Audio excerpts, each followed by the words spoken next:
નમસ્તે વિદ્યાર્થી મિત્રો, સૌને મારા જય શ્રી કૃષ્ણ. વિદ્યાર્થી મિત્રો, આજે આપણે ગુજરાતી વિષયમાં ચિત્રો ઓળખી તેમના નામનો પહેલો મૂળાક્ષર 2 વાર લખતા શીખવાનું છે. બરાબર, મૂળાક્ષર ઓળખવાનું છે. પહેલાં તો ચિત્ર ઓળખવાનું છે તમારે, અને આપણે અગાઉ શીખી જ ગયા છે કે ચિત્ર ઓળખીને જેનો પહેલો મૂળાક્ષર હોય એની ઉપર આપણે ગોળ કરવાનું શીખ્યા હતા. એ જ રીતે આજે ચિત્ર ઓળખવાનું છે, પણ અહીં એની નીચે આપેલા ખાનામાં તમે જોઈ શકો છો કે અહીં ચિત્ર આપેલું છે અને એની નીચે 2 ખાના આપેલા છે. એમાં એનો પહેલો મૂળાક્ષર લખવાનો છે.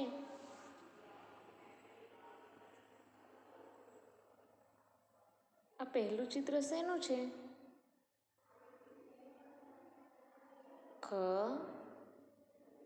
ખલ્લો ખ બોલીએ છીએ, પણ અહીં ખડિયો આપેલો છે. એનો પણ પહેલો મૂળાક્ષર કયો આવે? ખ. તો અહીં આપણે એ મૂળાક્ષર લખવાનો છે.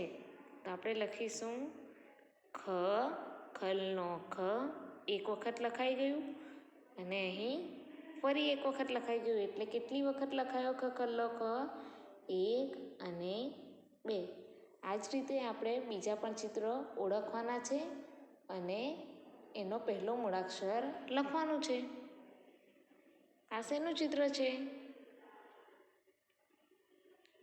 ઘરનું. બરાબર, આપણે મૂળાક્ષર બોલીએ ત્યારે શું બોલતા હોઈએ છીએ કે ઘરનો ઘ. તો અહીં શું લખાશે? ઘરનો ઘ. ફરી પાછા એક વખત લખીશું ઘરનો ઘ. આ શેનું ચિત્ર છે? છત્રીનું.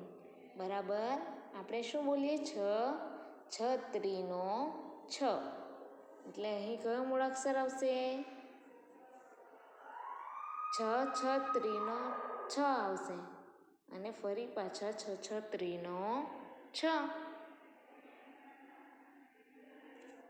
આ શેનું ચિત્ર છે?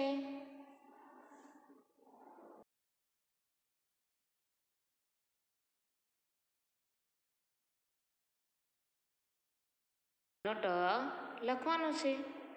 એની બાજુમાં પણ ટપાલીનો ટ લખવાનો છે. આ જ રીતે તમારે ચિત્ર ઓળખવાનું છે અને એના મૂળાક્ષરો નીચે લખવાના છે. આપ સૌ બાળકોએ મારો વિડીયો ખૂબ જ ધ્યાનથી અને શાંતિપૂર્વક જોયો, એ બદલ આપ સૌ બાળકોનો ખૂબ ખૂબ આભાર.